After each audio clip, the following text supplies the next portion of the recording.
Flightis လို့ခေါ်တဲ့မျက်ခွန်ရောင်ခြင်းအကြောင်းနဲ့ပတ်သက်ပြီးတော့ပြောစရာတွေများတဲ့အတွက်အပိုင်း2ပိုင်းခွဲပြီးတော့မျှဝေပေးချင်ပါတယ်ဒီနေ့ပြောမဲ့အပိုင်း1မှာတော့မျက်ခွန်ရောင်ခြင်းကိုဖြစ်စေတဲ့အကြောင်းရင်းများရဲ့ဘယ်လိုလူတွေမှာအဖြစ်များတာလဲဆိုတာရဲ့မျက်ခွန်ရောင်ခြင်းရဲ့လက္ခဏာများဆိုပြီးတော့3ခု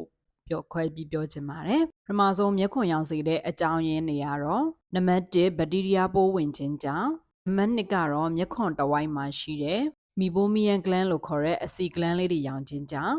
နံပါတ်3ကတော့ allergic လို့ခေါ်တဲ့ဓာတ်မတည့်မှုတစ်ခုခုကြောင့်ဥပမာအားဖြင့်ကိုသုံးနေတဲ့ skin care တစ်ခုခုဒါမှမဟုတ်ရင်လည်း makeup အဲ့လိုမျိုးနဲ့မတည့်တာတစ်ခုခုကြောင့်မလို့နံပါတ်4ကတော့မျက်ခွန်မတန်ရှင်းတာအကြာပြီးတော့mite လို့ခေါ်တဲ့အကောင်လေးတွေအကောင်ကျတာခေါ်မှာပေါ့နော်မျက်ခွန်မှာအကောင်ကျခြင်းကြောင့်နံပါတ်5ကတော့အရေပြားယောဂတွေဖြစ်တဲ့ rosacea eczema တို့လိုယောဂတွေကြောင့်မလို့လည်းမျက်ခွန်ရောင်ခြင်းဖြစ်နိုင်ပါတယ်ဒါဆိုရင်ဘလို့လူတွေမှာမျက်ခွန်ခဏခဏရောင်တတ်လဲစီးကြိုရှိတဲ့သူတွေဖုံအမှုန်တွေနဲ့အမြဲထိတွေ့နေရတဲ့သူတွေမျက်ကပ်မှန်ကြာရှည်တက်နေတဲ့သူတွေမျက်ခွန်တန်ရှင်းရေးကောင်းစွာမလုပ်တဲ့သူတွေနောက်တစ်ခုကကြတော့ဒီ makeup တို့ဒီ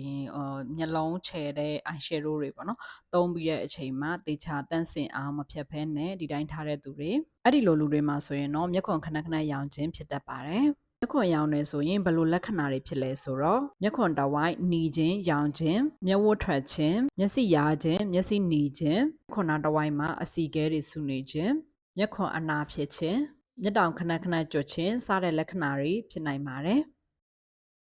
ဒီနေ့ဗီဒီယိုလေးကတော့မျက်ခွန်ရောင်ခြင်းကိုဘယ်လိုနည်းလမ်းတွေနဲ့သက်သာအောင်ပြုလုပ်လို့ရလဲဘယ်လိုကုသနိုင်လဲဆိုတဲ့နည်းလမ်းလေးတွေမျှဝေပေးမှာဖြစ်ပါတယ်အရင်နေ့ကတင်ခဲ့တဲ့ဗီဒီယိုမှာတော့မျက်ခွန်ရောင်ခြင်းနဲ့ပတ်သက်ပြီးတော့အပိုင်း1အနေနဲ့တင်ခဲ့တာဖြစ်ပါတယ်